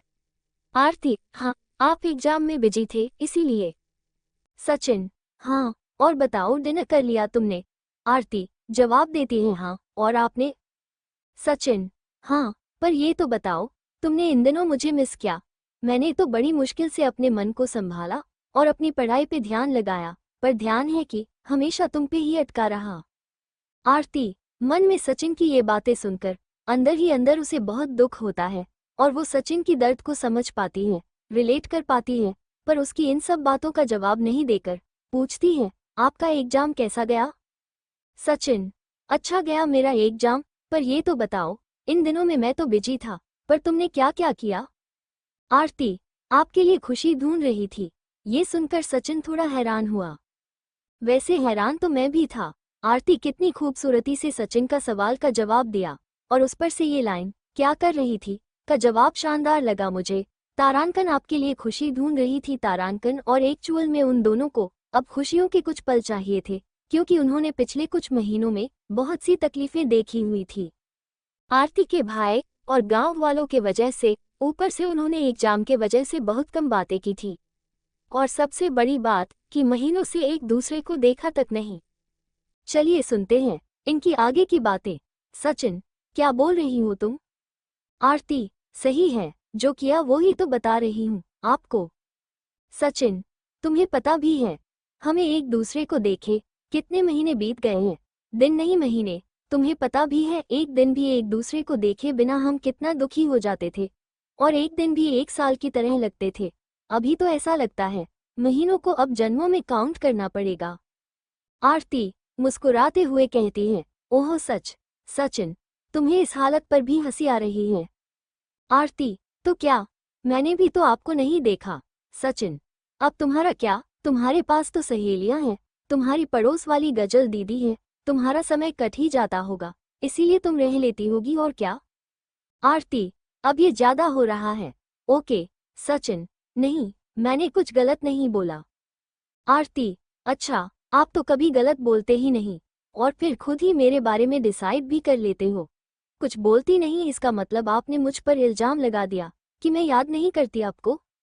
ये बात तो आरती सही ही कह रही है, क्योंकि उसने भी ये बुरे दिन को झेला है, और इनफैक्ट देखे तो उस पर ही ज्यादा बीता है, जिसके लिए सचिन दुखी है। पर ठीक है, मैं इनकी दुखों को तराजू पे तौलने वाला कौन हूँ, बल्कि मैं तो ये मानता हूँ, चोट किसी को हो, दर्द दोनों को बराबर ही होगा।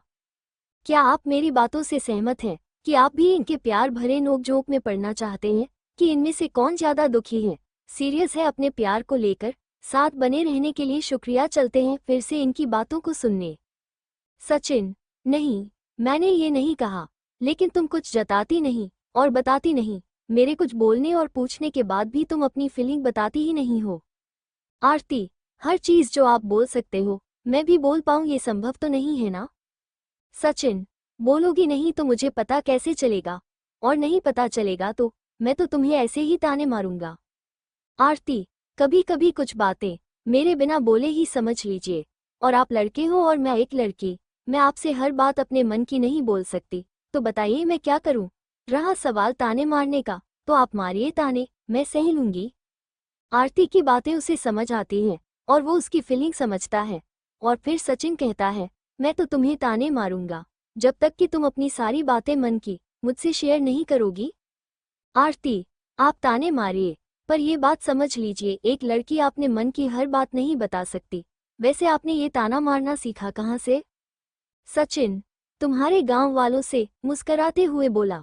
आरती, ओ, हंसते हुए। सचिन, जी हाँ, ये दोनों की बातें तो सुनने में अच्छी लग रही हैं, पर मुझे तो इंतजार है कि आगे ये क्या करने वाले हैं। चलिए सुनते हैं फिर से इनकी बातें। आरती, आपसे मैंने एग्जाम से पहले कुछ बात कही थी, आपको वो बात याद है? सचिन, एग्जाम के पहले तो तुमने बहुत कुछ कहा, सारे बताऊं मजाक करने के मूड में तुम्हें? आरती, नहीं, कुछ खास, जब आप दुखी थे और मैंने। सचिन, मुझे याद है कि तुमने क्या कहा था, जिसे सुनकर मैं थोड़ी देर तक दंग रह गया था। वो बात मैं कैसे भूल सकता हूँ? तुमने कहा था हम जरूर मिलेंगे और एक दूसरे को देख सकेंगे, यही ना? आरती, हाँ यही। सचिन, पर कैसे, ऐसा कैसे?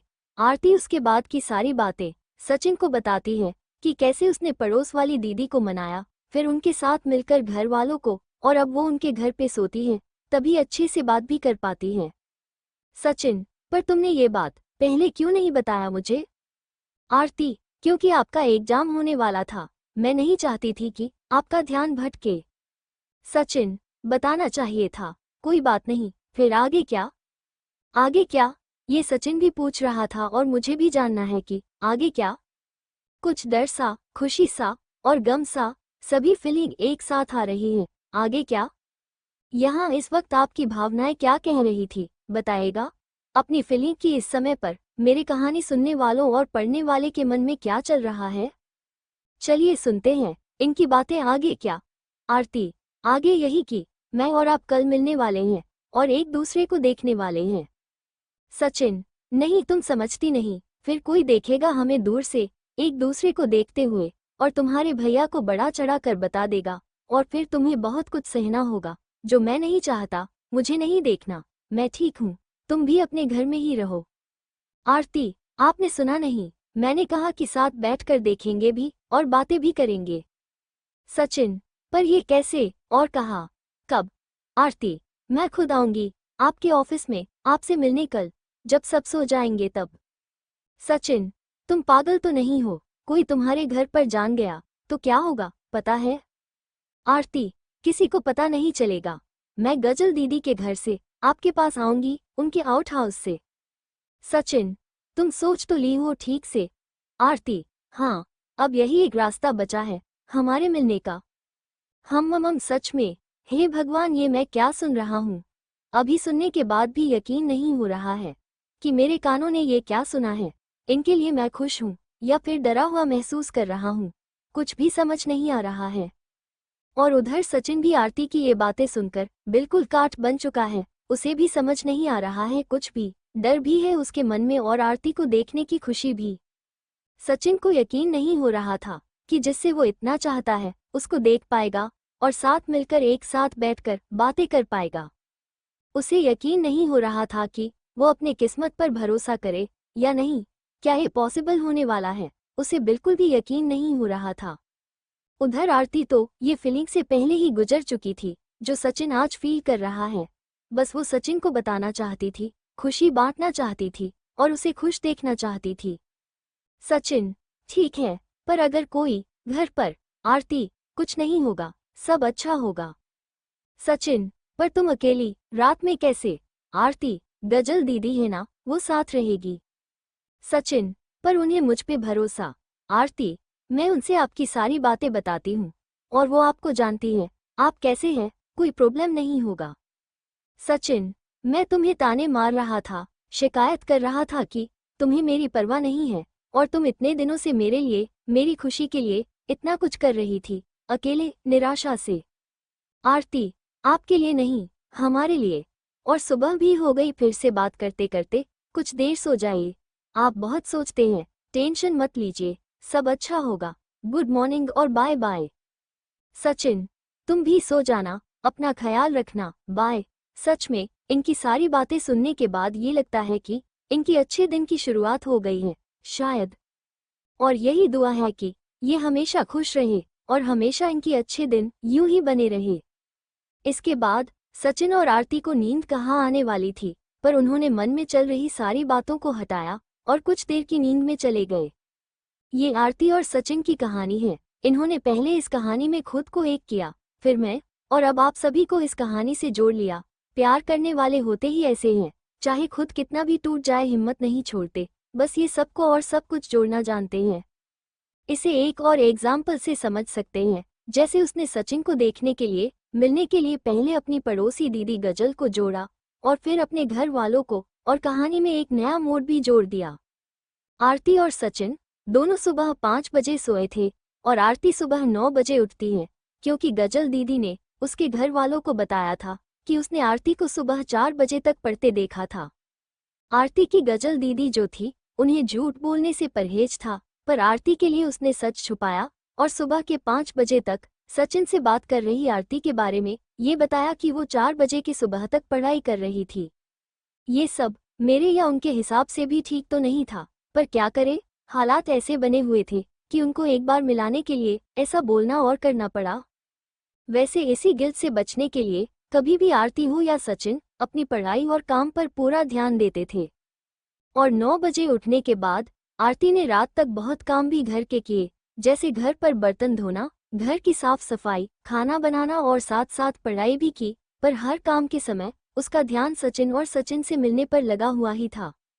वो ऐसे ही बस सोचते चली जा रही थी कि वो कैसे मिलेगी, कब मिलेगी, मिल भी पाएगी या नहीं, मिलने पर क्या बात करेगी, कहीं वो नर्वस तो नहीं हो जाएगी। सचिन के सामने आने पर आधी बातें उसके दिमाग में चल रही होती हैं, क्योंकि उसका पिछला एक्सपीरियंस सही नहीं रहा था। जब वो सचिन के सामने आई थी, वो सचिन को एक नज़र देख भी नहीं पा रही थी। उसकी जुबान पे तो जैसे ताला ही पड़ गया था और पूरा शरीर डर से, घबराहट से कांप रही थी, और शायद इसी वजह से उसके दिमाग में ये बातें चल रही थी। और इस दौरान गजल दीदी से भी कुछ बातें उसने शेयर किया उनसे, और उनके बातों से भी उसकी मन की कुछ उलझनें शांत हुई, और इस तरीके से उसकी पूरे दिन का समय गुजरा। उधर सचिन का दिन कैसे बीतता है ये भी जानते हैं। वो सुबह के 8 बजे ही उठ जाता है, क्योंकि ऐसे भी ऑफिस की साफ सफाई के लिए एक दीदी आ जाती है। सचिन फ्रेश होता है, चाय बनाता है और कॉल करता है अपने बॉस को और ऑफर देता है चाय पे मिलने का। चूंकि रमन का घर वहीं नजदीक ही होता है, तो वो आ जाता है और दोनों चाय पर चर्चा करने लगते हैं। और बात करते हुए रमन आरती के बारे में पूछता है। सचिन जवाब देता है कि वो ठीक है, पर फिर रमन बड़े उदास मन से कहता है, तुम्हारे वजह से बेचारी को क्या कुछ नहीं सहना पड़ा है। सचिन कहता है, मेरे वजह से? मैंने उसे नहीं कहा था कि मुझसे प्यार करो। रमन ने कहा, तुम मेरे बातों को समझे नहीं। मैं तो ये कह रहा था कि एक बार मिल लो उससे, क्योंकि कुछ दिन पहले मैंने उसे ट्यूशन जाते हुए देखा था और मुझे वो इतना उदास कभी नहीं दिखी पहले। वो तो मैंने उसको बचपन से सिर्फ हंसते खेलते देखा, उसे ऐसी हालत में देख अच्छा नहीं लगा, तभी तुमसे कहा। और तुमने भी तो उसे देखा नहीं कितने महीनों से। सचिन बोला, भैया आप तो उसके भाई को जानते ही हैं, कैसा है वो? रमन जवाब देता है, हाँ पहाड़ी तो है ही पागल, पर कुछ तो रास्ता होगा। सचिन कहता है, आपको चाय पे बुलाया किस लिए? यही खबर तो बताना था कि हम आज रात शायद मिल पाए। रमन सुनकर चेयर से उछल जाता है और कहता है, जियो मेरे शेर, क्या बात है, अभी तुमने अकल और हिम्मत दिखाई है। सचिन कहता है कि इसमें मैंने कुछ भी नहीं किया, वो आरती ही अपनी हिम्मत और अकल लगाई है। रमन कहता है, तुमसे यही उम्मीद थी, तुम बहुत सोचते हो, आरती ने तो कमाल कर दिया, पता नहीं आरती नहीं होती तो तुम्हारा क्या होता, हंसते हुए बोला। सचिन, हाँ ये बात तो आपकी मानता हूँ मैं, आरती ने मुझे बहुत कुछ दिया है। रमन, अरे मैंने तो मजाक किया तुमसे, तुम तो तुम ही हो, तुम्हारे जैसा लड़का मिला है उसे, क्यों नहीं करेगी तुम्हारे लिए, तुमने भी तो कई वक्त पे साथ दिए हो उसका, याद है उसकी माँ जब बीमार हुई थी। तुम दोनों एक दूसरे का साथ बनाए रखना और हमेशा खुश रहना, तुम लोगों की जोड़ी बहुत अच्छी है। और अगर मुझसे कभी भी कोई हेल्प चाहिए हो तो मुझसे बताने में हिचकना नहीं, क्योंकि मैं जानता हूँ तुम किसी से मदद लेना नहीं चाहते, किसी को अपने लिए परेशान नहीं करना चाहते, पर मेरे लिए ऐसा मत सोचना, तुम्हारा कोई भी काम करना मुझे अच्छा लगेगा, क्योंकि मुझे पता है तुम्हें कितना समझाया तब तुम मेरे घर पे खाने आते हो, वरना तुम जैसे ये चाय बनाते हो खुद से मेरे घर पे नहीं पीने आते हो, वैसे ही तुम अपना खाना भी खुद से ही बना लेते, और इनफैक्ट बनाया भी कुछ दिनों तक। चलो छोड़ो ये बातें, ये बताओ इतना कुछ कर कैसे लेते हो तुम, मल्टी टैलेंटेड बॉय हो। सचिन, वक्त ऐसा गुरु होता है जो सब सिखा ही देता है, और मुझे तो हमेशा यही लगता है कि अभी लाइफ में बहुत कुछ सीखना है। रमन, चलो ये खबर सुनाने के लिए थैंक्स, तुम दोनों के लिए मैं बहुत खुश हूँ, और तुमने मेरे साथ ये खुशी शेयर की, इस बात से भी खुशी हुई। ऐसे ही खुश रहा करो, थोड़ा मुझ गरीब से बात कर लिया करो, मुस्कुराकर, और लाइफ में क्या चाहिए। सचिन, आप भी ना भैया। रमन, चाय अच्छा था और बातें उससे भी अच्छी, और खबर भी, मिलो मगर सिफिली, चलता हूँ, नाश्ते पे आ जाना। सचिन, ठीक है भैया। ये कहानी में ट्रेजेडी ज्यादा हो गई थी एक वक्त पर, लेकिन अब सब ठीक लग रहा है, नहीं कुछ ज्यादा ही ठीक लग रहा है। लगता है दोनों के लाइफ से दुख भरे दिन बीत गए हैं और खुशियों के मौसम ने आरती और सचिन की जिंदगी में दस्तक दी है। आगे क्या होने वाला है इनकी लाइफ में, पर लक्षण सही प्रतीत हो रहे हैं। सचिन जो बिल्कुल अकेला फील करता था, पर उसे अब जीवन के सफर में जीने के लिए एक हमसफर आरती के रूप में मिल गई है।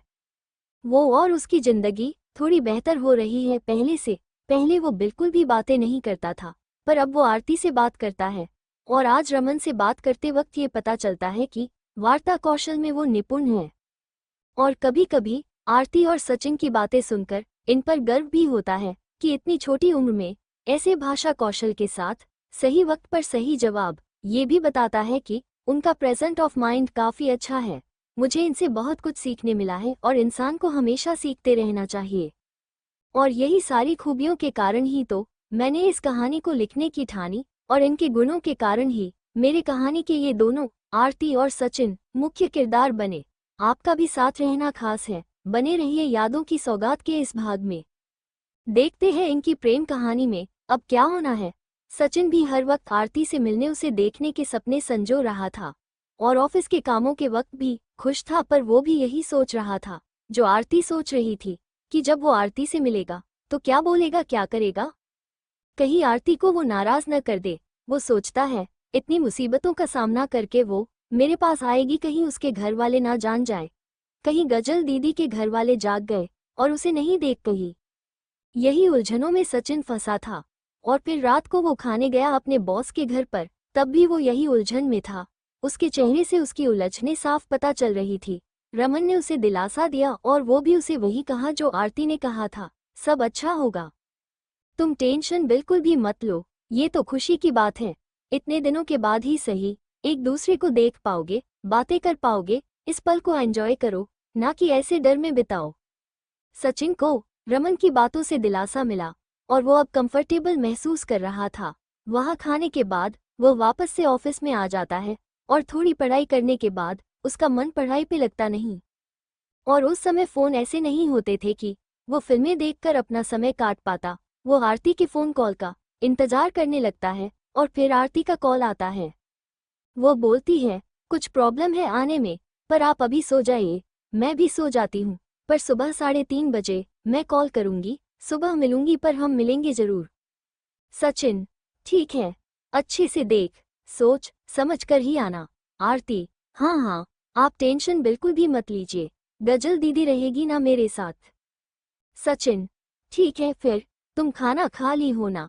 आरती, हाँ हाँ, थोड़ी धीमी आवाज में और थोड़ी टेंशन भरी आवाज में, ठीक है, रखती हूँ, good night, bye bye. Sachin, good night, bye.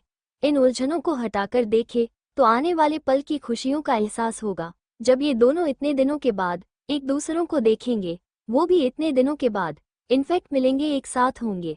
मैं तो बेसब्र हो रहा हूँ, आगे क्या होगा और आपका क्या विचार है, ये भी शेयर करिएगा। आप हमारे साथ यूं ही बने रहिए। To be continued.